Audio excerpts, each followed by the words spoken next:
Hello, नमस्कार, आदाब, सत श्री अकाल और अस्सलाम वालेकुम। मैं हूं मोहम्मद अहमद काज़मी, लेकर आया हूं आपका पसंदीदा कार्यक्रम आपके रूबरू। जैसा कि आपको मालूम है, इस कार्यक्रम में हम खबरों के पीछे की खबर और वो जो कुछ आप तक नहीं पहुंच रहा है वो सूचनाएं, वो इन्फॉर्मेशन पहुंचाने की कोशिश करते हैं। देश भर में जिस तरह से एक तरफ सरकार कैसी चल रही है वो सब आपके सामने है, लेकिन उसके पीछे भी जो एक ख़ास जहनीत अपने तरीके से काम कर रही है, मेरा मतलब है आरएसएस के लोग जो बड़ी कुर्सियों पर बैठे हैं या बड़ी कुर्सियों पर बिठाए जा रहे हैं 2014 के बाद ख़ास तौर पर, उसका क्या कुछ असर हो रहा है और जो कुछ आप महसूस कर रहे हैं जगह जगह जहाँ कहीं आप जाते हैं। अब से पहले 10 साल पहले शायद सेकुलरिज्म का नाम लेकर के बहुत से आप अपने अधिकार, अपने इख्तियार की बात आप कर सकते थे, लेकिन अब ऐसे हालात हो गए हैं कि ये कहना अब ज़रा मुश्किल हो गया है।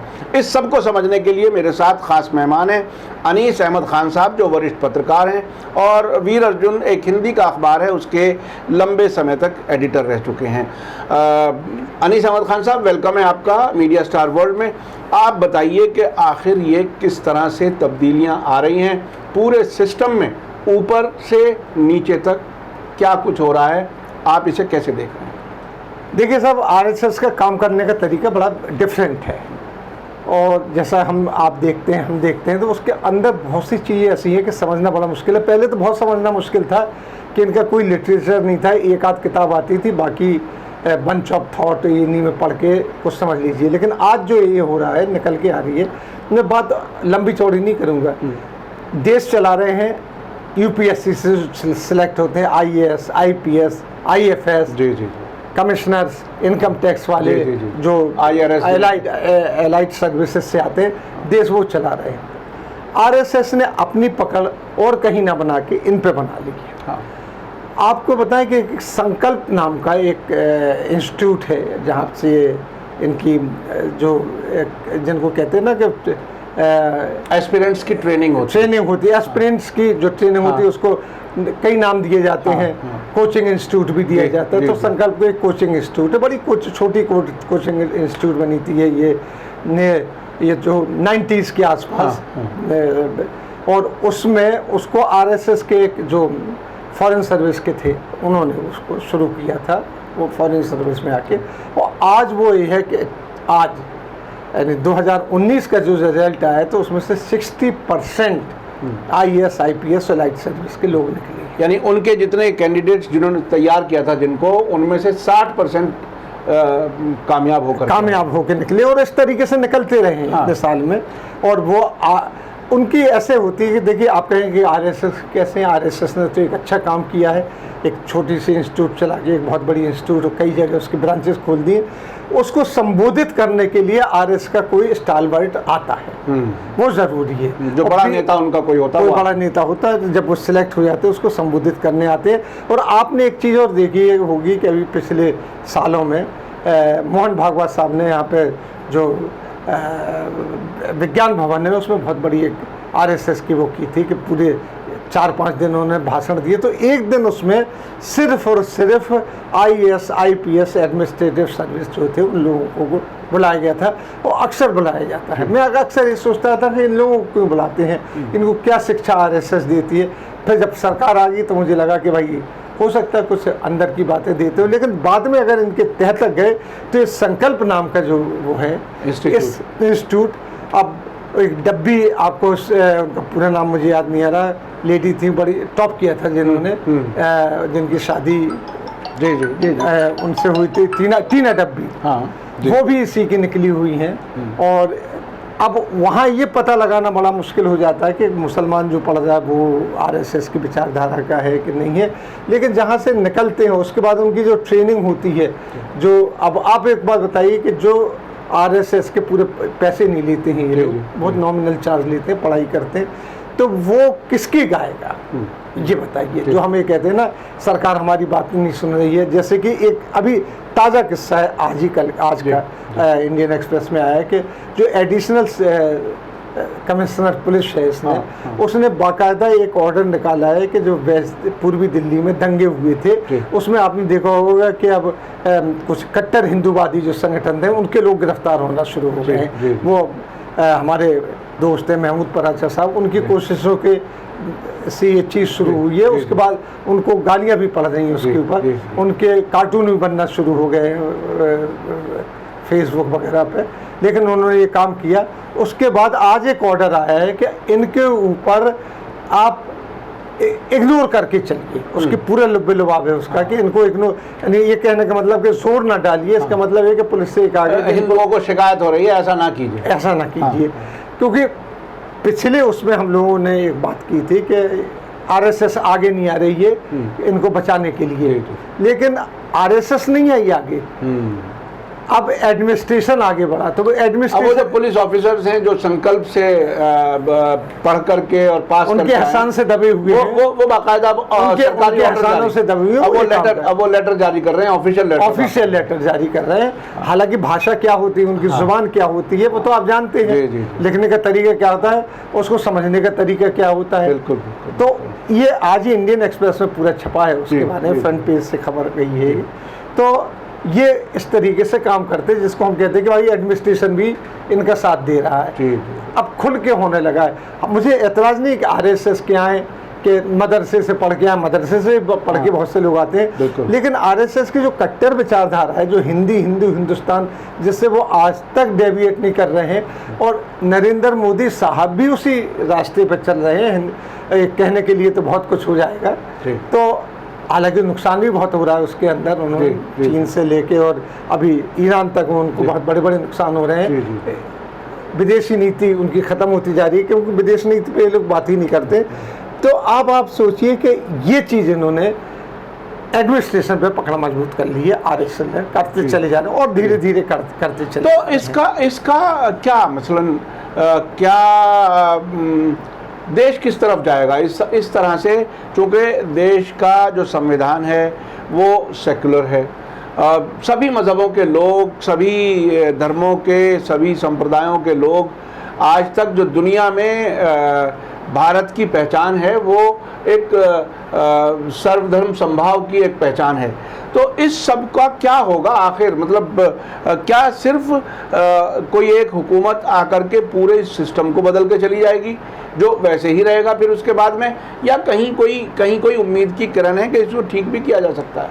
आप देखिए कि कोई करे ना करे, 70 साल से जैसा कहते हैं कांग्रेस रही है, बीजेपी भी बीच में आई है और जनता दल भी आई है, कई पार्टियां बीच में आई है। ऐसा नहीं कि कांग्रेस ही 70 साल तक हुकूमत करती रही हो, लेकिन उन्होंने कभी संविधान को नहीं छेड़ा और चलते हुए पैटर्न को नहीं छेड़ा। लेकिन जब से 2014 से आप देखिए कि संविधान में भी छेड़छाड़ हो रही है, और पैटर्न जो चला आ रहा था उस पर भी छेड़छाड़ हो रही है कि आपके देखिए पुराने दोस्त जो थे वो छोड़ के चले गए, आपको सबको अब नए नए दोस्त बना रहे। इसके अलावा कितनी लिंचिंग हो रही है, लिंचिंग किसके साथ हो रही है, कितने दंगे हुए, खुलेआम मंत्री जाते हैं लिंचिंग के जो दोषी होते हैं उनको हाथ फूल पहना के जेलों से छुड़ा के ला रहे हैं। बिल्कुल वो ख़त्म हो गया हिसाब किताब। मुझे इस वक्त की बात याद आ रही है कि जब जनता पार्टी सरकार बनी थी, जी उस ज़माने में अडवाणी जी आईएनबी मिनिस्टर बने थे, जी, और उस ज़माने में उन्होंने अपनी मर्ज़ी के लोग कुछ दूरदर्शन में, ऑल इंडिया रेडियो में ख़ास तौर पर रखे थे, और उनके बारे में ये कहा जाता था कि ये इस नज़रिए के लोग हैं और अब उसी तरफ देश को लेकर के जाएंगे। तो वो एक मिनिस्टर थे, सारी गवर्नमेंट उस तरह की नहीं थी, लेकिन वहाँ से एक रास्ता बनना शुरू हुआ, अगर शुरू से कहें, हालांकि उससे पहले भी बहुत से अलग अलग तरीके से काम हो रहे थे। अब जब इतने बड़े पैमाने पर होगा तो क्या पूरी तरह से हिंदू राष्ट्र की ही तैयारी है, क्या उससे बचा नहीं जा सकता, आखिर क्या होगा? अब आप ये देखिए कि एक छोटी सी मिसाल है जो बड़ी चर्चा में भी है, पीटीआई की प्रेस ट्रस्ट ऑफ इंडिया सन 50 के बाद उसके वजूद में आई, और उसके बाद उसने काम करना शुरू किया, इसलिए आई थी कि तमाम खबरों को इकट्ठा करके भेजेगी भारत की। उसमें किसी ने हाथ नहीं डाला। अभी चंद दिन पहले आपको पता है, आपने कवर भी किया है उसको, हम लोग बात भी कर चुके हैं कि उसके एक रिपोर्टर ने एम्बेसडर से बात की, चाइना के एम्बेसडर से बात की, नेपाल में जाके इंडियन एम्बेसडर से बात थी। वो कुछ ऐसी खबरें दी कि जिसमें ये हुआ कि जो मोदी जी कह रहे थे कि हम हमला नहीं हुआ, कहीं ऐसा नहीं हुआ, कब्जा नहीं हुआ, वो सारी बातें खत्म हो गए। उनका भारत के ही एम्बेसडर ने बीजिंग में ये बात कह दी कि हमें उम्मीद है कि चाइना जो है वो वापस जाएगा, तो उससे वो प्रधानमंत्री जी का स्टेटमेंट जो है वो नेगेटिव हो गया। तो अब ये होने लगा फौरन प्रसार भारती के जो सीईओ हैं, जो आरएसएस के हैं, 5 जन के निकले हुए हैं जिनको अभी सीईओ बनाया गया, उन्होंने फौरन आके पीटीआई के ऊपर इल्जाम लगाना शुरू कर दिया। एंटी नेशनल तक एंटी नेशनल है और हम इसको अपने उससे खारिज कर रहे हैं, क्योंकि देखिए आप तो आपने एक एजेंसी चलाई है, मुझे मालूम है, दूरदर्शन में न्यूज एंकरिंग मीडिया स्टार चलाई, तो आपको मालूम है सरकार खबरों की खरीद करती है और उसके हिसाब से उनको इतना रेवेन्यू मिलता है कि वो चलाती। तो अभी आप देखिए कि 80 करोड़ से भी ज़्यादा के उसके ऊपर टैक्स निकाल दिए गए हैं, चार्ज लगा दिया गया है पीटीआई के ऊपर कि आपने जो उसका स्ट्रक्चर है उसका गलत इस्तेमाल किया है। अच्छा, अब ये तो प्रूफ ये बिल्कुल नए किस्म की चीजें। मुझे मालूम है प्रेस ट्रस्ट ऑफ इंडिया का जो दिल्ली में हेडक्वार्टर है उसमें कुछ किराएदारी पर कुछ वो इसीलिए रखे जाते हैं कि उससे उसको रेवेन्यू मिलता है, बैंक ब्रांच है, कुछ और चीजें हैं, विदेशी न्यूज एजेंसीज सारे उसमें है। तो उसको कह दिया कि आप ये मिसयूज कर रहे हैं, कुछ और बना के उसके स्ट्रक्चर का मिसयूज करा, वो बाद में साबित होगा कि नहीं होगा। लेकिन एक बड़ी न्यूज एजेंसी को उन्होंने हाथ डाल दिया। हालांकि इसी को तोड़ के इमरजेंसी के आसपास समाचार वो बनाई गई थी, हिंदुस्तान समाचार नहीं, हिंदुस्तान समाचार तो इन लोगों की ये इनकी अपनी है जो अब चल रही है इमरजेंसी में। यूएनआई को पीटीआई को मिला के एक समाचार बनाई गई थी, लेकिन यूएनआई पीटीआई का वजूद अपने आप में रहा था। हिंदुस्तान समाचार इनकी है जो आजकल बड़ी फल फूल रही है। एएनआई भी इन्हीं की है। बिल्कुल वो आप देख रहे हैं कि वो पूरी तरह से उसी को सारे स्टेटमेंट उसी को दिए जाते हैं। पीटीआई और दूरदर्शन का वो जाता था कैमरामैन, कैमरा लेके अपना, अब वो एएनआई और जो भी स्टेटमेंट भी रिलीज होता है सरकार का वो एएनआई।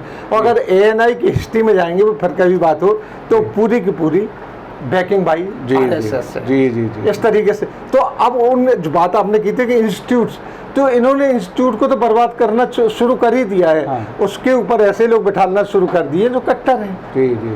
अब आप देख लीजिए कि एक आपने उदाहरण दिया कि सीपी ने जो ऑर्डर निकाला है, इसके अलावा न्यूज़ कवरेज आप देख लीजिए, एएनआई जो खबर दे देती है, यानी एएनआई वो खबर देती है जो कि सरकार को, मंत्रियों को, सरकार को बाद में पता चलती है, क्योंकि कहीं ना कहीं से ब्रीफ होती है वो आप देख रहे हैं। वो आप इसलिए अच्छी बेहतर समझ रहे हैं कि आपने फिर न्यूज, आपने एक न्यूज एजेंसी चलाई है और वर्किंग देखी है, प्रेस इन्फॉर्मेशन ब्यूरो कैसे काम करती है, दूरदर्शन में आपको एंकर की हैसियत से पीटीआई में कैसे काम होता है, वो सारी चीजें हमारे सामने हैं। तो बहरहाल अब ये सब कुछ जो है वो सिर्फ बाकी वही रहेगा जिसको वो चाहेंगे, ऐसा सामने। आप ये देखिए कि चीन बॉर्डर पे क्या हो रहा है आपको खबर नहीं है, उसकी खबर का आपको ये पता है कि वहाँ क्या हो रहा है राजस्थान में। राजस्थान की इतनी बड़ी खबर नहीं है जितनी बॉर्डर की, लेकिन उसके इसको दबा दिया गया। वो राजस्थान की तो बड़ी इसलिए बनाने की तैयारी थी कि वो सोच रहे थे कि हमारी सरकार बन जाए, अभी फिलहाल दब, लेकिन उस वक्त कौन आया, बीजेपी दरवाजे खोले बैठी हुई है, यानी असली मुद्दे दब जाएं। यहाँ तक कि लोग बाग तो ये कहते हैं कि अमिताभ बच्चन को भी इसीलिए कोरोना हुआ कि तमाम बातें दब के यहाँ वहाँ की नेपाल क्या कर रहा है और चीन में बॉर्डर पे क्या हो रहा है, महंगाई कहाँ जा रही है, लोग फ्रंट पेज पे नेपाल उसकी सब सारी खबरें खत्म हो गई। अब खबर आती है अमिताभ बच्चन खर्राटे लेके सोए। ये खबर हो गई है।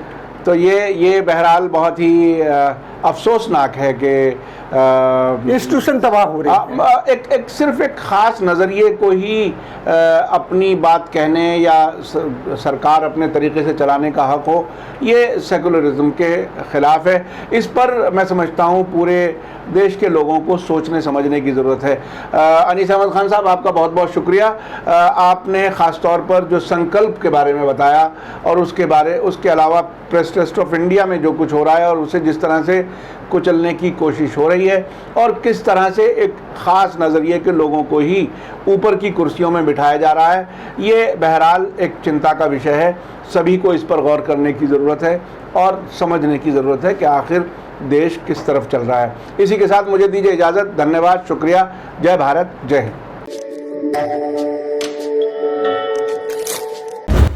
मीडिया स्टार वर्ल्ड के और वीडियो देखने के लिए हमारे चैनल को सब्सक्राइब करें और सीधे नोटिफिकेशन पाने के लिए बेल आइकन दबाएं। और अगर हमारी खबर सच्ची और अच्छी लगे तो अपने व्हाट्सएप, इंस्टाग्राम, फेसबुक और ट्विटर अकाउंट पर जरूर शेयर करें।